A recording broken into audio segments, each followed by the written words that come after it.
যাকাতের কথা বলেছে, তেমনি এই কোরআন আমাদেরকে বলেছে আহাল্লাহুল বাইআ ওয়া হারামার রিবা।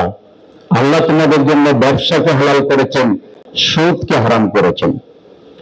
সুদ এমন একটা অভিশপ্ত মাধ্যম, যেটা হচ্ছে শোষণের হাতিয়ার।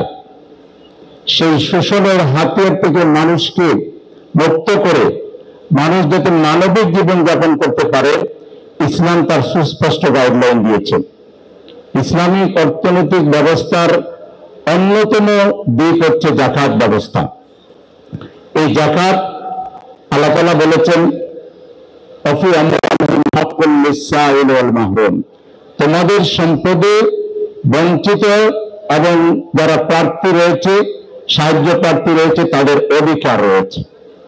যাকাত দেওয়ার মাধ্যমে মূলত সেই অধিকারকে স্বীকৃতি দেওয়া হয় যে এই সম্পদের মালিক আমি নই, এটার মালিক হচ্ছেন আল্লাহ।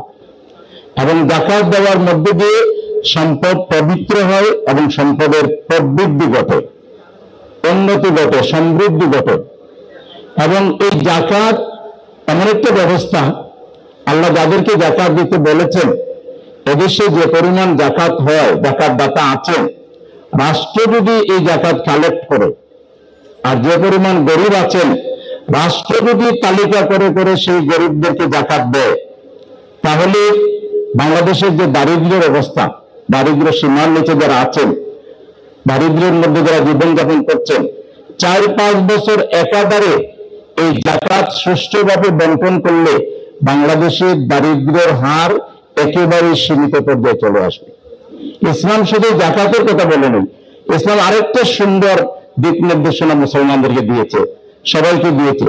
সেটি হলো আল্লাহ তাআলা বলছেন, মানজাল্লাযী ইয়াকরিদুল্লাহা কারদান হাসানান ফায়ুদাইফাহু লাহু আদাফান কাসীরা। কে আছে আল্লাহকে কর্জে হাসানা দেবে, যাকে আল্লাহ এর বিনিময়ে বহুগুণ বাড়িয়ে দিবেন। কর্জে হাসানাটা কি? Interest free loan. যারা সম্পদশালী, তারা গরিব মানুষ যারা আছে, বিশেষ করে নিজের আত্মীয় স্বজন, প্রতিবেশী যারা গরিব আছেন, তাদেরকে ইন্টারেস্ট ফ্রি লোন দিবেন, সুদমুক্ত লোন দিবেন। বাংলাদেশে যত মানুষ ধনী আছে, সব ধনী মানুষ যদি তার গরিব আত্মীয়ের দিকে এই দৃষ্টিকোণ থেকে তাকায় যে আমরা তাদেরকে সহযোগিতা করে দান করাই দেব, তাদেরকে এগিয়ে নিয়ে যাব, তাহলে বাংলাদেশে দারিদ্র্য বিমোচনের এইটা একটা বড় হাতিয়ার হবে, একটা বড় একটা দারিদ্র্য বিমোচনের একটা বড় উপাদান হবে। কিন্তু আমরা অনেক সময় এই গরিব মানুষগুলোকে বিশ্বাস করি না, আর এই গরিব মানুষগুলো তখন বাধ্য হয়ে সুদখোর মানুষের কাছে গিয়ে লোন চায়, এবং সে চক্রহারে সুদ বাড়াতে বাড়াতে এক পর্যায়ে যদি কেউ 2 লাখ নেয়, 2 লাখের জন্য তাকে হয়তো 10 লাখ টাকা, 15 লাখ টাকা, 20 লাখ টাকা পে করতে হয়। ব্যাংকে গেলে একই অবস্থা। তাহলে ইসলাম আসলে একটা মানবিক জীবন বিধানের নাম। এখানে আরেকটা সিস্টেম আছে, ওসিয়া। আল্লাহ তাআলা বলেছেন, তোমার সম্পদ থেকে তুমি ওসিয়ত করে দাও।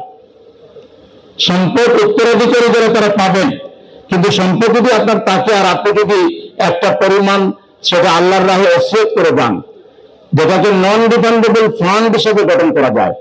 দেশে যারা মানুষ আছে তারাও দিতে পারে, অনেক বিদেশি ডোনারও আছে যারা নন রিফান্ডেবল ফান্ডে দিতে চায়, যে এই টাকাটা আমি দিয়ে দিলাম, এখান থেকে যে আয় হবে এটা গরিবের জন্য ব্যবহার করবেন, তাহলে কর্জে হাসানো লাগবে না।